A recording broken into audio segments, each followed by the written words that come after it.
everyone, welcome back to my channel. Today I thought it would be fun to go through some of the lip products that I am decluttering. The other day I decided it would be fun to see when these were manufactured. In case you don't know, you can check that online. There is a website. I use checkcosmetic.net, but there are a couple others, and you put in the brand of the product as well as the batch code. It'll tell you what year and month it was manufactured and sometimes the exact date. So I found that the ones I'm going to show you today were manufactured back in 2011, so 8 years old. That just goes to show you when my makeup obsession really kicked off. I just thought it might be a good idea to share some of these because they're going to be major throwbacks for a lot of you who have been in the beauty community for a while now, and it's kind of fun to see what sort of patterns and types of products have evolved over the years. So let's just get into it. So I noticed when I was going through these that the ones I'm going to show you today, I actually haven't been reaching for recently. So it was probably time to declutter them anyways, besides the fact that I shouldn't put them on my lips because of how old they are. But I am going to start out with the Tarte LipSurgence Natural Lip Luster. This one is in the shade Sweet. And this is a nice peachy pink, sort of buttery looking lip crayon. I feel like this would make your lips look nice and moisturized, but I don't see very many of these around anymore as far as the style of application, like the big sort of thicker crayon style. I feel like is a lot less common nowadays. I actually just want to look it up to see if they still sell it anywhere. So it looks like they just have two shades of a product similar. It is the LipSurgence Natural Lip Tint. So I guess this one is supposed to be a little bit more moisturizing, and these are probably more so for the colors because there is like a peach shade and a deep berry. But there's only two. They're both sold out, and they are also both on sale for $8. So I don't know if they are going to be bringing them back at all. Next, I have two of the Revlon Color Burst lipsticks. So the Color Burst line was very popular at one point here on YouTube. Let me see if these are still around. I don't think these are still in stores from what I'm seeing. It looks like it's just on like beauty resale sites. So here I have the shade Fuchsia. This is number 30. And I am questioning my previous choices of colors because I rarely wear a color like this. I couldn't even tell you the last time I did actually. It is just this really bright pink. So I guess I was really into brighter colors more so than I am now. I mean, I'm wearing red lips today, but typically it's either this or a nude shade. Then I also have the shade Raspberry. This is number 45, and this is a really nice like burgundy, deeper red. But I like that this is actually kind of subtle for a red. So if you don't want something as intense as what I have now, for example, you could go for something like this. You would have to reapply it though. That would be the only downside. But these, again, look really nice and moisturizing. They look like they would add life to the lips with the sort of glossy finish. So I'm sure they were great back in their prime days. Now this next product I distinctly remember hearing a bunch of people talk about here on YouTube. It is the Revlon Color Burst Lip Butter line. I actually had a lot more of these, but I already decluttered some of them before I thought about filming this video. And these are essentially the real OGs of the color payoff and pigmentation with the feel of a lip balm, so you get that moisture as well. A very similar product on the market right now is the L'Oreal Color Riche Shine line. I have one of those too, but very similar concept, essentially the same thing. I actually did find these online on the Revlon UK website, although I have not seen them in stores. I guess you can really purchase it online if you were that determined to get your hands on it.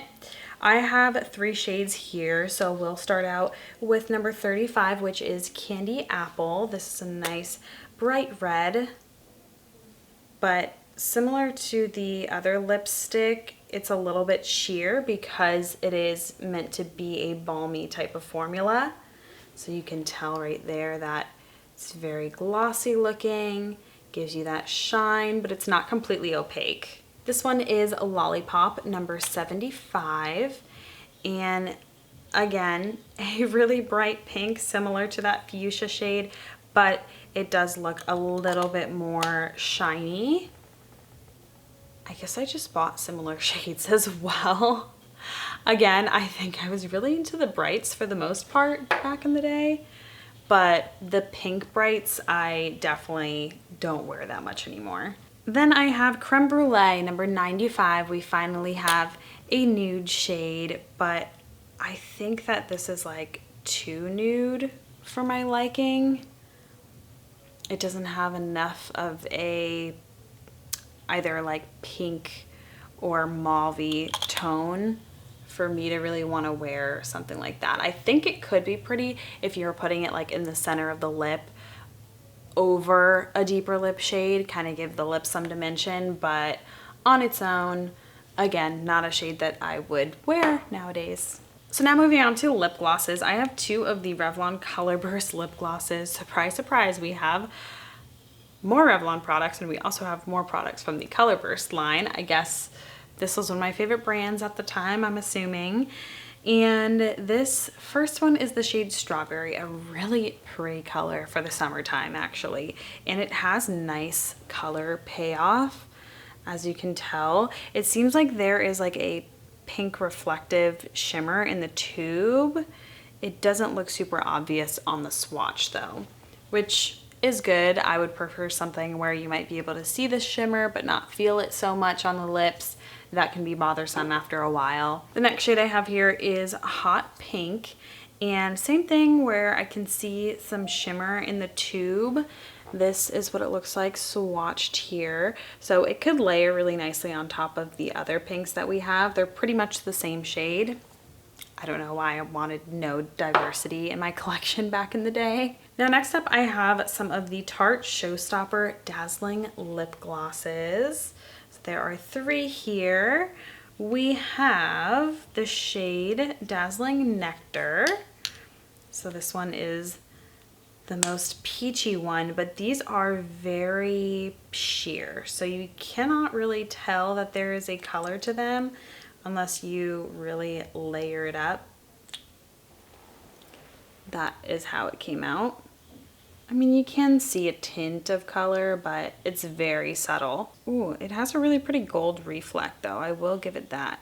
This next one is Dazzling Pink. Very straightforward as far as the names go.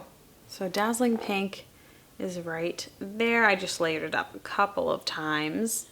But these are all really pretty products, and for sitting there for that long, I'm surprised that none of these are swatching horribly. They kind of look like new. I couldn't even tell by looking at the formulas that they are that old. And last but not least, we have Dazzling Mauve, which is probably the one that I like the most out of these, at least now as far as my style goes. The mauve is right over here.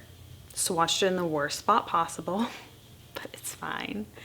Actually, going through some of these products is really eye-opening for me because it just goes to show you that you really won't use up very many if you own a good amount. So it kind of just makes me want to keep my collection a little bit smaller so I can actually feel accomplished in using up a whole tube of lipstick or a lip gloss, which I think lip glosses are a little bit easier, especially because you can kind of throw it in your purse and apply it throughout the day. You kind of get that moisture with it, but especially a lipstick, unless it's a color that you are wearing all the time, like a Your Lips But Better sort of shade, you're most likely not going to get through it like this bright pink. So just remember to kind of keep it practical. So again, really interesting to see that the in colors were the really bright pinks and red tones, but makeup has changed so much. And I see I have a lot of Revlon products here, but I mean, new brands are emerging all the time now, and everybody's bringing their A game. It has definitely been revolutionized, I think, the whole beauty industry. And I mean, I was probably influenced by some of the real OG YouTubers like Michelle Phan to try some products like this. So if you have any throwback sort of makeup products that you want to share that you found, please leave it in the comment section down below. I would love to hear about it and reminisce, get that nostalgia going. But I hope you guys enjoyed filtering through these with me, and I will see you in the next video.